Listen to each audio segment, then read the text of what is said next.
Bien-aimés dans le Seigneur, bonjour et nous vous disons encore bienvenue dans notre programme, les séminaires bibliques en ligne qui parle sur la rédemption éternelle. La fois passée, nous avions parlé de la repentance. En parlant de la repentance, nous avions dit que la repentance ne consiste pas à citer ce péché un à un, ou la repentance ne consiste pas à pleurer pour ce péché. La repentance ne consiste pas à demander pardon pour ce péché. La repentance, ce n'est pas gêner pour ce péché. Mais on a dit que la repentance, c'est tourner vers Dieu. Et comme Ésaïe aussi nous l'a dit, que le méchant abandonne ses voies, qu'il retourne à Dieu qui aura pitié de lui. C'est-à-dire la repentance, c'est abandonner ses voies et tourner vers Dieu. La repentance, c'est renoncer à soi-même et tourner ses regards vers Dieu, comme l'enfant prodigue. Quand il était dans la porcherie, quand il a vu la mort devant lui, quand il est arrivé à la fin où il ne peut rien faire, il a pensé à la maison de son père. Il a pensé à son père. Voilà pourquoi il a fait un demi-tour. Il s'est dit en lui-même, je rentrerai chez mon père. Quand il dit je rentrerai, alors quand il est arrivé à la fin où il ne peut rien faire, il est rentré chez son père. Le fait de rentrer chez son père, c'est ça le demi-tour. Dans le langage militaire, c'est ça le métanoïa, c'est-à-dire tourner vers, abandonner mes voies, changer de direction. Donc la repentance, c'est changer de direction. L'homme qui avait la direction d'aller tout droit en enfer, après avoir réalisé son image réelle, il renonce à lui-même et il se tourne vers Dieu. C'est ça la repentance. Alors aujourd'hui, nous allons parler du sacrifice pour le péché.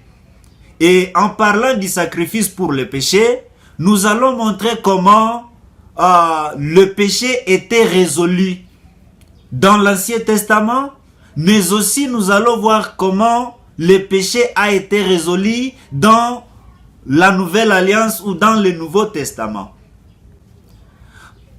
Quand Dieu a appelé Moïse au mont Sinaï, Dieu lui a donné les tablettes de la loi. Et Moïse a fait 40 jours et 40 nuits au mont Sinaï. Alors, quand nous essayons un peu d'analyser, est-ce que c'est pour seulement donner à Moïse les tablettes de la loi que Moïse a passé 40 jours et 40 nuits sur la montagne? Mais vous allez comprendre que Dieu avait aussi montré à Moïse l'image du tabernacle céleste. Et Dieu lui a dit, tu vas aussi construire les tabernacles terrestres en vous référant au tabernacle céleste. Voilà pourquoi Moïse a reçu deux choses de la part de Dieu. Il a reçu les tablettes de la loi. Il a reçu aussi l'image du tabernacle céleste.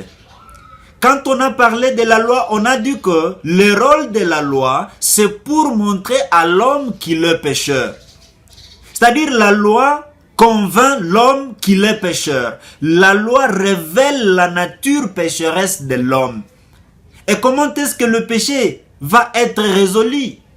Voilà pourquoi Dieu a montré à Moïse l'image du tabernacle céleste, afin qu'on puisse construire le tabernacle sur la terre. Donc le tabernacle terrestre, c'est dans ce tabernacle que le péché des enfants d'Israël était résolu. Alors, le Dieu qui est saint ne pouvait pas habiter avec le pécheur.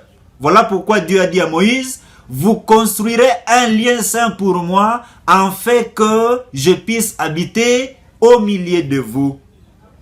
Alors, en parlant du sacrifice du péché, nous allons lire quelques passages dans Lévitique. Quand nous voyons Lévitique, c'est l'un des 5 premiers livres de la Bible que nous appelons les livres de Moïse. Il y a Genèse, il y a Exode, il y a Lévitique, il y a Nombre, il y a aussi Deutéronome. Et Lévitique provient du nom de Lévi. Lévi était le 3e fils de Jacob, que Jacob avait engendré avec Léa. Et Lévi signifie unir ou être uni à. Donc Lévi signifie unir. Alors dans le livre de Lévitique, ici on montre comment l'homme pécheur est uni à un Dieu saint. Alors quand nous parlons du sacrifice pour le péché, nous allons voir maintenant comment l'homme pécheur peut être uni à un Dieu saint. Alors, quand nous parlons du sacrifice pour le péché, nous allons parler premièrement du sacrifice pour le péché dans l'Ancien Testament et voir comment est-ce que les Israélites résolvaient leurs problèmes du péché. Et nous allons lire dans Lévitique 4, verset 27 jusqu'à 31. Lévitique 4, verset 27 jusqu'à 31, je vais lire. Si c'est quelqu'un du peuple qui a péché involontairement, en faisant contre l'un de ses commandements de l'Éternel des choses qui ne doivent point se faire, et en se rendant ainsi coupable, et qu'il vienne à découvrir le péché qu'il a commis, il offrira en sacrifice une chèvre, une femelle sans défaut, pour les péchés qu'il a commis. Il posera sa main sur la tête de la victime expiatoire, qui l'égorgera dans les lieux où l'on égorge les holocaustes.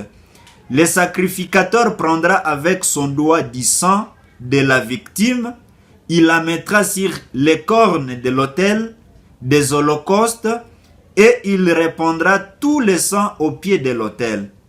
Le sacrificateur ôtera toute la graisse, comme on ôte la graisse du sacrifice d'action de grâce, et il la brûlera sur l'autel, et elle sera d'une agréable odeur à l'Éternel. C'est ainsi que le sacrificateur fera pour cet homme l'expiation et il lui sera pardonné.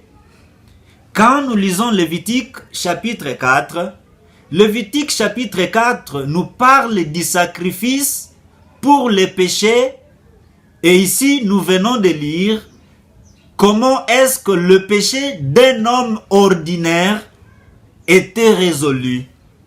Et ici on dit que s'il commet le péché involontairement et qu'il prenne conscience de son péché, il amènera un sacrifice pour le péché, une chèvre femelle sans défaut. Il posera sa main sur la tête, il égorgera la victime expiatoire, le sacrificateur va récupérer le sang et mettra le sang sur les cornes de l'autel, et c'est ainsi que, ou c'est de cette manière que on fera l'expiation de ses péchés et il sera pardonné. Alors quand nous voyons la procédure ici dans le sacrifice du péché d'un individu ou de l'homme ordinaire dans le peuple d'Israël, nous voyons que premièrement quelqu'un commet un péché involontaire. Ça c'est la première étape. Deuxièmement, il découvre le péché qu'il a commis. Troisièmement, il va chercher maintenant les sacrifices pour le péché. Et ce sacrifice, c'est une chèvre femelle, sans défaut. Ça c'est troisième. Quatrième, il va poser sa main sur la victime expiatoire. 5e, on va égorger les sacrifices du péché. 6e étape, le sacrificateur va récupérer le sang. Et la 7e étape, on va faire l'expiation de ce péché et il sera pardonné. Ça, c'est dans Lévitique 4. C'est comme ça qu'on résolvait les problèmes d'un homme ordinaire. Vous péchez, un péché volontaire, vous amenez une chèvre femelle après avoir pris conscience de ces péchés et vous allez poser les mains sur la tête de cette victime expiatoire. Alors, si par exemple, vous commettez du péché par jour, comme c'était un sacrifice pour un péché, c'est que si vous avez commis du péché, vous allez amener 10 chèvres femelles. Alors, c'était compliqué, ce n'était pas facile. Cette voie était une voie aussi difficile. Et les enfants d'Israël ne pouvaient pas être heureux parce que c'était une voie qui ne pouvait pas amener la paix dans leur cœur. C'est comme ça qu'on cherchait la solution ou qu'on faisait l'expiation pour un péché par jour. Alors, imaginez que vous avez commis 20 péchés. Vous allez chercher 20 chèvres. Et comment est-ce que vous allez trouver 20 chèvres pour une journée? C'était vraiment compliqué, c'était difficile. Alors, c'est comme ça que on faisait l'expiation pour un individu. Alors, comme cette voie était aussi assez difficile, il a plu à Dieu de leur amener une deuxième voie. Et cette deuxième voie, ce n'était pas la voie d'effacer le péché d'un individu. Mais Dieu a amené une deuxième voie pour effacer le péché de toute la communauté, de tout le peuple d'Israël en une seule journée pour une année. C'est-à-dire, le premier style, c'était pour un péché et pour une journée. Le deuxième style que Dieu a amené maintenant, c'était pour ôter le péché de tous les enfants d'Israël pour toute une année.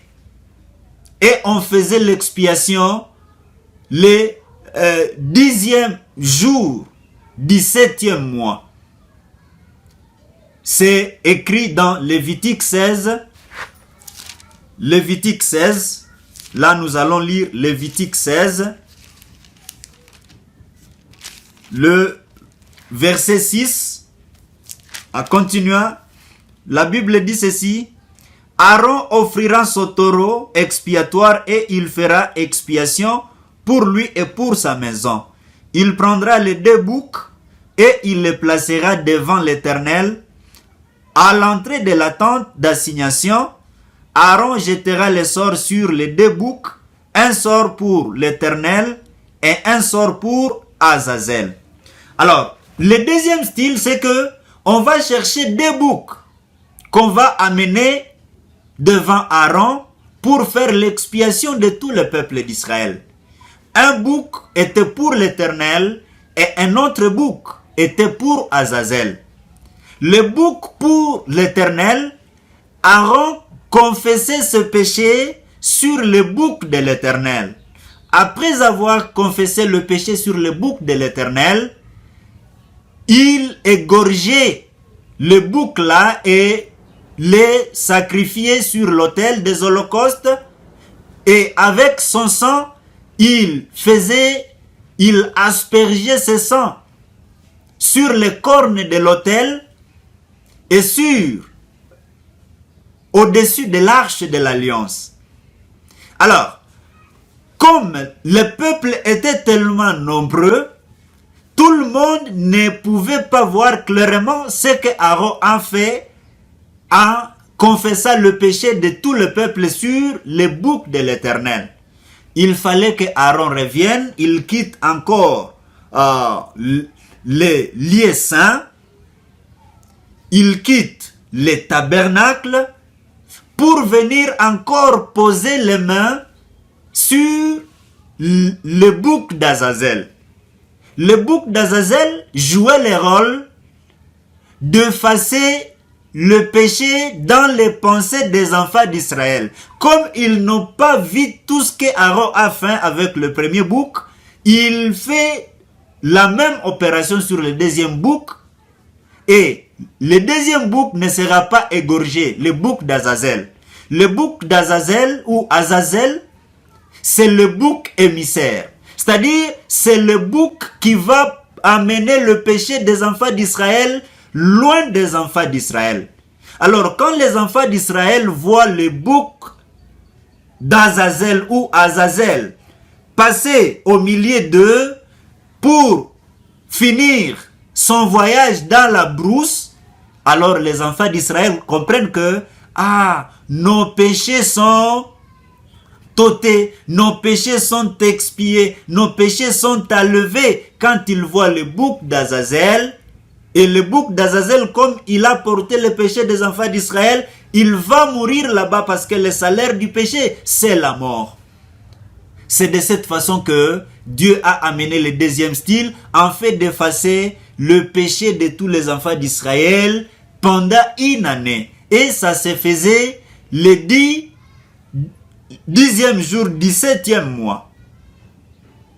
Alors, si par exemple, le 11e jour, le 11, vous commettez un péché, c'est-à-dire que vous allez attendre juillet ou le 7e mois de l'année prochaine. Alors, cette voie aussi ne pouvait pas amener la stabilité, la paix et la sécurité dans le cœur des enfants d'Israël. Voilà pourquoi il fallait que Dieu voit comment il va résoudre les problèmes du péché qui tourmentait l'homme. Alors, ici nous voyons le processus du pardon. Les enfants d'Israël ne venaient pas au tabernacle et confessaient leurs péchés, dire « Dieu, nous avions commis ceci ». Mais il y avait un processus pour qu'il y ait pardon. Pourquoi il fallait chercher la victime expiatoire? Pourquoi il fallait venir avec un animal? C'est parce que le salaire du péché, c'est la mort. Et sans effusion du sang, il n'y a pas de pardon. Bien-aimé, pourquoi il fallait que le sang coule pour qu'il y ait pardon? Quand nous lisons Lévitique 17, verset 11, Lévitique 17, verset 11, la Bible dit ceci. Car la vie de la chair est dans le sang. Je vous l'ai donné sur l'autel afin qu'il serve d'expiation pour vos âmes, car c'est par la vie que le sang fait l'expiation. Pourquoi le sang? C'est pour faire l'expiation de nos péchés. C'est pour expier le péché. C'est pour effacer le péché. Donc, le péché ne pouvait pas être expié par les prières de beaucoup de gens. Le péché ne pouvait pas être ôté ou pardonné par des jeûnes et prières. Mais il y avait une procédure. Il fallait qu'il y ait la mort. Il fallait aussi qu'il y ait le sang qui coule. Voilà pourquoi Dieu a dit aux enfants d'Israël de chercher des boucs pour qu'ils puissent ôter leur péché d'une année. Ils ont amené deux boucs, le bouc de l'Éternel et le bouc d'Azazel. Alors Aaron posait ses mains sur la tête du bouc de l'Éternel. Après avoir fait l'opération dans le tabernacle, il revient encore, il pose ses mains sur la tête d'Azazel, le bouc d'Azazel, et il l'emporte dans la brousse. Voilà pourquoi Dieu avait besoin du sang pour que le sang serve d'expiation pour les péchés des enfants d'Israël. Mais il y a un problème. Le sacrifice du péché dans l'Ancien Testament était imparfait. C'est-à-dire le sacrifice du péché dans l'Ancien Testament ne pouvait pas résoudre le problème éternellement. C'était une solution temporaire. C'était une solution périodique. Pour une année, l'année prochaine, il faut encore offrir afin qu'ils soient expiés de leurs péchés, afin que leurs péchés soient expiés. Voilà pourquoi il fallait que Dieu lui-même travaille. Alors, quel a été le problème de ces sacrifices du péché dans l'Ancien Testament? Nous allons voir Hébreux 10, verset 1 jusqu'à 4. Hébreux 10, verset 1 jusqu'à 4. La Bible dit ceci. En effet, la loi qui possède un nombre de biens à venir et non l'exacte représentation des choses ne peut jamais par le même sacrifice qu'on offre perpétuellement chaque année amener les assistants à la perfection. Autrement, n'aurait-on pas cessé de les offrir, puisque ceux qui rendent ces cultes, étant une fois purifiés, n'auraient plus eu aucune conscience de leurs péchés.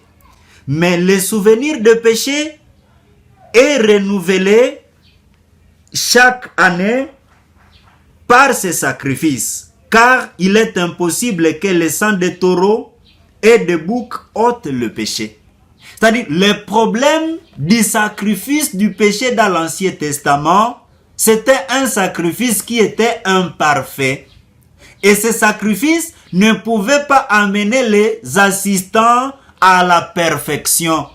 Et puis ce sacrifice ne pouvait pas ôter les souvenirs du péché. Bien que les Israélites offraient chaque année ces sacrifices, ils avaient toujours les souvenirs de leurs péchés. C'est ça le défaut du sacrifice pour les péchés. Alors, comment est-ce qu'ils peuvent être heureux? Comment est-ce que ces enfants d'Israël peuvent être en paix?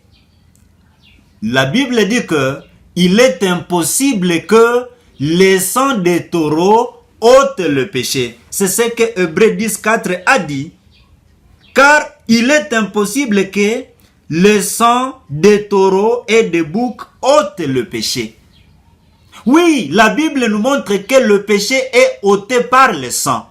Mais le sang de bouc et de taureau ne peut pas ôter le péché. Alors, le défaut du sacrifice du péché dans l'Ancien Testament, c'est que le sacrifice, ces sacrifices ne pouvaient pas amener la solution exacte ou la solution éternelle du péché.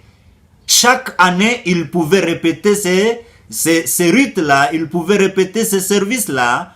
Voilà pourquoi les sacrifices dans l'Ancien Testament étaient imparfaits.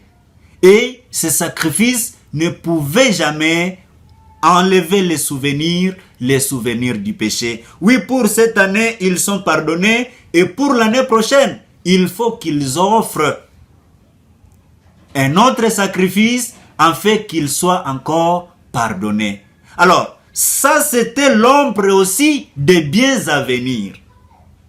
Dans Hébreux, on vient de dire que la loi qui possède une ombre des biens à venir et non l'exacte représentation des choses ne peut jamais par le même sacrifice qu'on offre perpétuellement chaque année amener les assistants à la perfection. C'est-à-dire les sacrifices pour le péché dans l'Ancien Testament, c'était l'ombre de Jésus-Christ, c'était l'ombre de biens à venir. Voilà pourquoi les sacrifices du péché dans l'Ancien Testament, c'était l'image de Jésus-Christ. La chèvre femelle sans défaut, c'est l'image de Jésus-Christ qui n'avait pas de péché. Car le salaire du péché, c'est la mort, et sans effusion du sang, il n'y a pas de pardon. C'est-à-dire, dans l'Ancien Testament, la façon dont le péché était pardonné, il fallait qu'il y ait la mort, il fallait qu'il y ait aussi effusion du sang. Voilà pourquoi il fallait amener les sacrifices qui va mourir à la place du pécheur. Ce n'est pas que le pécheur venait confesser ses péchés comme ça, dire j'ai commis ça, j'ai fait ça. Il fallait qu'il vienne avec les sacrifices. parce que c'est le sacrifice qui va mourir à sa place, et quand le sang sera versé, il sera encore réconcilié avec Dieu. C'était ça la façon dont Dieu réglait les problèmes du péché des enfants d'Israël. Alors, quand nous parlons maintenant du sacrifice du péché, nous voulons montrer comment, dans la Bible, on nous montre comment est-ce que le péché est résolu. Alors, on a commencé au sacrifice du péché dans l'Ancien Testament. Donc, dans l'Ancien Testament, ils offraient les sacrifices pour leurs péchés, et c'était l'ombre, c'était l'image de ce que Jésus a fait sur la croix pour ôter le péché de toute l'humanité. Bien-aimés, comme nous parlons sur les sacrifices du péché, nous allons encore continuer quand nous allons parler maintenant du sacrifice que Dieu aime et du sacrifice que Dieu a préféré pour ôter le péché éternellement. Mais pour aujourd'hui, nous allons nous arrêter à ce point pour continuer dans notre séance prochaine qui va aussi parler toujours sur le même thème. Merci et que Dieu vous bénisse.